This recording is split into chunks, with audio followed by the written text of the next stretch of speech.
bahwa nikah ditentukan Allah Bapa pencipta langit dan bumi dan manusia, laki-laki dan perempuan.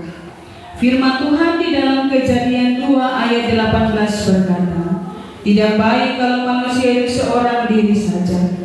Aku akan membuat penolong baginya yang sepadan dengan dia. Sebab itu kamu tidak boleh sanksi bahwa Tuhan berkenan dengan nikah ini. Sebab firman-Nya memberitahukan kita bahwa Ia menjadikan istri untuk Adam, mengantarkan kepadanya dan memberikan istrinya." Adam mengantar dengan firman itu, Ia mengatakan bahwa Ia mempertemukan suami istri dengan tangannya sendiri.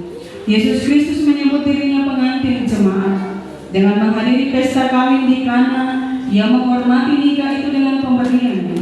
Ia menunjukkan bahwa Ia selalu bersedia menolong dan menyokong suami istri pun pada waktu mereka tidak mengharapkan pertolongan. Di dalam nikah ini kamu pun akan beroleh salib untuk dipikul dan kamu akan menemui kesukaran, sebab dalam segala hal dunia ini dikenai kebinasaan akibat dosa. Tetapi sebagai orang yang percaya, kamu akan mengalami bahwa perjanjian kamu aman dalam Kristus.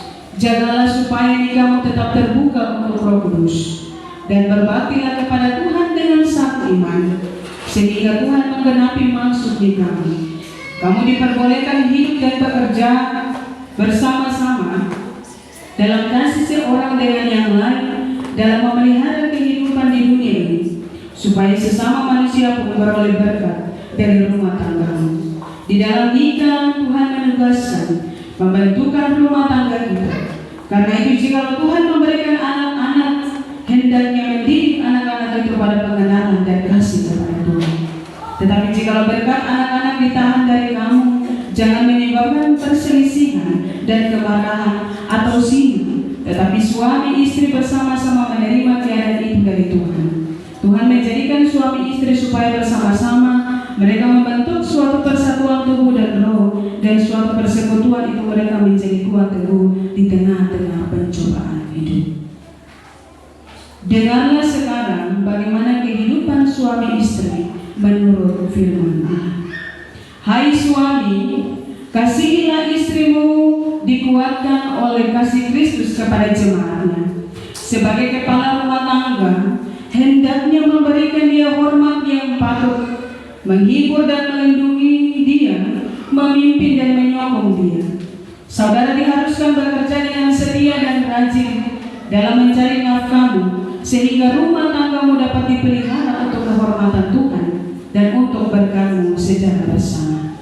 Hai istri, kasihilah suamimu karena kasih Kristus, supaya saudari menjadi contoh dari hal melayani dengan kasih. Akuilah suamimu sebagai kepala rumah tangga dan bantulah dia dalam tanggungan itu. Bersama-sama dengan suamimu memelihara anak-anakmu. Bertanggung jawab dalam rumah tanggamu dengan berdoa dan membaca Alkitab tiap-tiap hari, supaya nama Tuhan dimuliakan di rumahmu dan damai dari Kristus menyertaimu. Dengarlah perjanjian dari Allah. Dengarlah perjanjian Allah untuk jalan hidupmu. Berbahagialah yang takut kepada Tuhan dan berjalan menurut jalannya. Di dalam rumah tempat pengasihan, Tuhan menyampaikan berkat-Nya. Saya mempersilakan pengantin untuk berdiri dan saling menggenggam